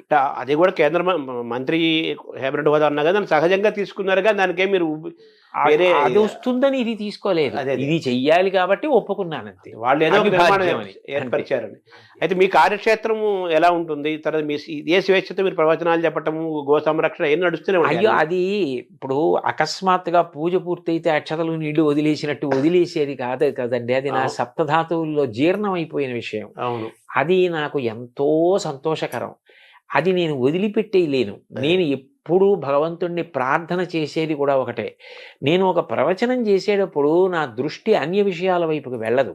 ఎప్పుడైనా పూజ చేసేటప్పుడు వెళ్ళొచ్చేమో, జపం చేసుకునేటప్పుడు వెళ్ళొచ్చేమో, ప్రవచనం చేసేటప్పుడు కుదరదు. ప్రవచనం చేసేటప్పుడు దాని మీదే ఉంటుంది దృష్టి. అంటే ప్రవచనం చేసేటప్పుడు నేను వెళ్ళిపోగలిగితే భగవంతుని వైపే దృష్టి పెట్టి వెళ్ళిపోతానని నాకు ఒక పెద్ద ఆశ. అలాంటిది నేను ప్రవచనాలు వదిలేస్తానని ఎలా అనుకుంటాం? వదలలేను. కానీ నేననేది ఏంటంటే ప్రవచనానికి విద్యార్థులకి సంబంధం లేదని అనుకోకూడదు. నేను మొన్న విశాఖపట్నంలో ప్రవచనానికి వెడుతుంటే బోలెంతమంది పిల్లలు ఉన్నారు. నేను ఎందుకో వచ్చారు లా ఉందనుకుని సభలోకి వెళ్ళిపోయారు. రెండో రోజు కూడా సభలోకి వెళుతుంటే పిల్లలు అందరూ ఉన్నారు. నేను అందులో ఒక అమ్మాయిని పిలిచి అడిగా, అమ్మాయి ఏమి నువ్వు వచ్చావు అని అడిగాను. అడిగితే ఆ పిల్లంది, మాకు ఇది ఆధ్యాత్మిక ప్రవచనంలా అనిపించదండి, మాకు ఇందులో మేము పాటించవలసిన విషయాలు అనేకం అర్థమవుతున్నాయి. రాటు పోటు తట్టుకుని నిలబడ్డం అంటే ఏమిటి అన్నది మేము రాముడి గురించి మీరు చెప్తున్నప్పుడు వింటున్నాం. ఏ వయసు అమ్మాయి సార్ అప్పుడు? ఆ అమ్మాయి ఆ పక్కనే గాయత్రి ఇంజనీరింగ్ కాలేజ్ అని ఉందండి, అందులో చదువుకుంటున్నటువంటి పిల్ల. అంటే ప్రవచనంలోనే అంతర్భాగంగా వాళ్ళు ఏరుకోగలుగుతున్నారు. ఎవరికి కావలసింది వాళ్ళు ఏరుకుంటున్నారు. అప్పుడు ప్రవచనం మాత్రం పిల్లలకి పనికొచ్చేది కాదని ఎలా అనగలరు? దానికి ప్రవచనం అవుతుంది అంతే కదా కదా. అందుకని చెప్పి అది నడుస్తుంది, ఇది నడుస్తుంది. కానీ కేవలం పిల్లల కోసమని ప్రభుత్వ పరంగా నాకున్న ప్రయోజనం ఏమిటంటేనండి, ప్రభుత్వానికి ఒక శక్తి ఉంటుంది. పిల్లలందరినీ కూర్చోపెట్టగలదు, ఉపాధ్యాయుల్ని కూర్చోపెట్టగలదు, తల్లిదండ్రుల్ని కూర్చోపెట్టగలదు. ఎక్కడైనా సమన్వయంలో మనం ఈ మార్పు చేద్దాం, ఇది బాగుంటుంది అనిపించింది అనుకోండి, చెయ్యగలదు. వాళ్ళది సార్వభౌమాధికారం. అప్పుడు నేను ఈ దేనికోసం ప్రయత్నిస్తున్నానో అది సాధించడం తేలిక. అంటే మనం అనుకున్న విద్యా నిర్మాణం మంచి పని చేయగలుగుతాం. వాళ్ళ చేతిలో వ్యవస్థలు ఉంటాయి. తర్వాత వాళ్ళు జీవో తీసుకొచ్చి పాలసీస్ తీసుకొచ్చేసి అన్ని విద్యా విధానం అన్ని మార్పులు చేర్పులు చేయగలుగుతారు. ఇలాంటి వాతావరణం ఉంటే మంచి విద్యార్థులు తయారవుతారు, మంచి యువత తయారవుతారు అని చెప్తే మీరు చేయడానికి వాళ్ళకి గవర్నమెంట్ కాబట్టి అది అవకాశం ఉంటుంది. అందుకని నేను ఆ పదవిని స్వీకరించడానికి కారణం అండి. మీ కార్యక్షేత్రం ఎక్కడ ఉంటుంది? నేను ఎక్కడుంటే అదే కార్యక్షేత్రం. అంతే, ఈ స్వేచ్ఛ మీదే. అంటే ఎందుకనంటే నేను ఎప్పుడు ఎక్కడ మాట్లాడుతున్నా ఇది మాత్రం మరింత బాగా గుర్తు పెట్టుకుని ఉంటాను. ఎందుకంటే సభలో 10 మంది పిల్లలున్నా పిల్లలకి పనికొచ్చే మాట కూడా కలపడానికి ప్రయత్నం చేస్తూనే ఉంటాను. అప్పుడు నేను ఎప్పుడు ఎక్కడ ఏది మాట్లాడుతున్నా నాది కార్యక్షేత్రంగానే మాట్లాడుతూ ఉంటానండి. సో మీలో ఉన్న ఆనందాన్ని గమనిస్తుంటే ఏదో స్కూల్ కొత్త పుస్తకాలు గురించి పిల్లవాడు ఎంత ఆనందపడతాడో అలాగా మీరు నాకు చాలా ఇష్టమైన పనికి మీకు బాగా దగ్గర అవుతున్నాననే ఒక ఆనందం మీరు నాకు అనిపిస్తుంది. చాలా సంతోషం శర్మ గారు. మీతో నేను మనసు విప్పి ఈ సందర్భంలో ఒక విషయం చెప్తా. సాధారణంగా ప్రవచనాలకు పిలిచేవాళ్ళు ఏదో రామాయణం చెప్పండి, భారతం చెప్పండి, భాగవతం చెప్తానంటారు. నేను అంత సంతోషంగా చెప్తా. కానీ పిల్లలకి చెప్పడానికి అన్న కోరిక తీరాలని నేను పదవీ విరమణ చేసేసిన తర్వాత ధర్మవర్ధిని అని ఒక సంస్థని పెట్టి నేను ₹1,00,000 ఇచ్చాను ఆ సంస్థకి. ఇచ్చే ఆ సంస్థ పని ఏమిటంటే పిల్లల్ని ఉద్దేశించి మాట్లాడడం. దానికోసం ఒక పుస్తకం కూడా తయారు చేసి శ్రీకాకుళంలో డాక్టర్ హర్షవల్లి గారని నాకు సోదరీ సమానురాలు, ఆవిడ దగ్గర ఆ పుస్తకాన్ని ఆవిష్కరించి పిల్లలకు ఉచితంగా ఇచ్చి వాళ్ళకి ఆ శిక్షణా తరగతులు నడిపాం. అంటే ఇవాళ ఇందులోకి వెడుతున్నాననే కాదు, పదవీ విరమణ 2018లో చేసినప్పటి నుంచి నాకు ఈ ఆధ్యాత్మిక ప్రవచనంతో పాటు పిల్లలకి ఏదో చెయ్యాలి, పిల్లలకి మంచి చెప్పాలని ఏదో తాపత్రయం అండి. అందుకని ఇప్పుడు అది నాకు మరింత తేలిక కదు. అందుకని సంతోషంగా అంగీకరించాను. దిగునీకృతమైంది. ఆ సంతోషం మీకు కనపడడం నాకు మరీ నాకు కనిపించింది. చాలా పిల్లగాడికి కొత్త పుస్తకాలు కొంటే ఆ వాసన పుస్తకాలు ఇష్టం. అలాగే మీరు పిల్లలకి ఇంకా దగ్గర అవుతున్నాం. అవునండి, హాయిగా మనం స్వేచ్ఛగా చేస్తున్నాం. అవును, ఆధ్యాత్మిక ప్రవచనాలు ఎలాగో ఉంటాయి. మన మనసులో గోరక్షణ, పిల్లల్ని తయారు చేయడం మీకు బాగా ఇష్టమైన అంశాలు ఈ రెండు. అవునండి, ఈ రెండు సాగుతాయి. అవును. మిమ్మల్ని సద్వినియోగం చేయాల్సిన అవసరం అందరికీ ఉంది. మిమ్మల్ని ఎంత సద్వినియోగం చేసుకుంటే అంత మంచిది. అంతే. నమస్కారం సార్. చాలా సంతోషం శర్మ గారు.